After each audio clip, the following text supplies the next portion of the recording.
ನಮ್ಗೆ ಯಾಕೆ ಅಧಿಕಾರ ಇಲ್ಲ ಕರ್ಮಫಲದಲ್ಲಿ ಅಂತ ತಿಳ್ಕೊಳ್ಳೋಕ್ಕಿಂತ ಮುಂಚೆ ನಾವು ಅರ್ಥ ಮಾಡ್ಕೋಬೇಕು, ಕರ್ಮದಲ್ಲಿ 3 ವಿಧ ಇದೆ. 1 ವಿಕರ್ಮ, 2 ಕರ್ಮ, 3ನೇದು ಅಕರ್ಮ ಅಂತ. ವಿಕರ್ಮ ಅಂದ್ರೆ ಅದು ಕೂಡ ನೀವು ಮಾಡೋ ಆಕ್ಷನ್ ಅಥವಾ ಕೆಲಸ ಆಗಿರುತ್ತೆ, ಆದ್ರೆ ಅದು ಶಾಸ್ತ್ರದ ವಿರುದ್ಧವಾಗಿರುತ್ತೆ. ಭಗವಂತ ಇದನ್ನ ಯಾವುದನ್ನ ಮಾಡಬೇಡ ಅಂತ ಹೇಳಿರ್ತಾನೆ, ಅದನ್ನ ವಿರುದ್ಧವಾಗಿ ಮಾಡಿದ್ರೆ ಅದು ವಿಕರ್ಮವಾಗುತ್ತೆ. ಈ ಜೂಜಾಡೋದು, ಕಳ್ತನ ಮಾಡೋದು, ಮದ್ಯ ಮಾಂಸ ಹೆಂಡಗಳನ್ನ ಕುಡಿಯೋದು, ಸೊ ಇದೆಲ್ಲ ವಿಕರ್ಮದಲ್ಲಿ ಬರುತ್ತೆ.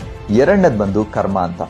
ಸೊ ಕರ್ಮದಲ್ಲಿ ನಾವು ಮಾಡೋ ಎಲ್ಲ ಆಕ್ಷನ್ಗೆ ರಿಯಾಕ್ಷನ್ ಬರುತ್ತೆ, ಅದು ಕರ್ಮ. ಇದು ಶಾಸ್ತ್ರಬದ್ಧವಾಗಿ ಇದ್ರೂ ಕೂಡ ಕೃಷ್ಣ ಇದನ್ನ ನಮಗೆ ಸಜೆಸ್ಟ್ ಮಾಡಲ್ಲ. ಯಾಕಂದ್ರೆ ಈ ಕರ್ಮವನ್ನ ಮಾಡಿದಾಗ ಪುಣ್ಯ ಅಥವಾ ಪಾಪ ಅನ್ನೋ ರಿಸಲ್ಟ್ ಬರುತ್ತೆ.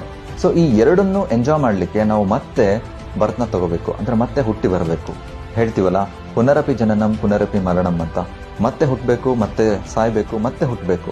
ಸೊ ಈ ಜನನ ಮರಣಗಳ ಚಕ್ರದಿಂದ ದೂರ ಮಾಡ್ಲಿಕ್ಕೆ ಯಾವಾಗ್ಲೂ ಭಗವಂತ ಹಾತೊರಿತಾ ಇರ್ತಾನೆ ನಮ್ಮನ್ನ.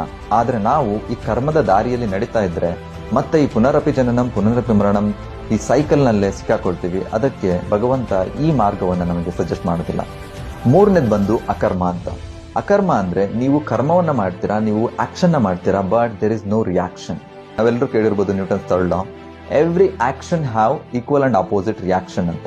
ಆದ್ರೆ ಇಲ್ಲಿ ಭಗವಂತ ಹೇಳ್ತಿರೋದು ಅಕರ್ಮ ಅಂದ್ರೆ ದೇರ್ ಇಸ್ ನೋ ರಿಯಾಕ್ಷನ್. ನಾವು ಈ ಅಕರ್ಮವನ್ನ ಮಾಡೋದ್ರಿಂದ ನಮ್ಗೆ ಯಾವ ರೀತಿಯ ಕರ್ಮಫಲ ಅಥವಾ ರಿಯಾಕ್ಷನ್ಗಳು ಇರೋದಿಲ್ಲ.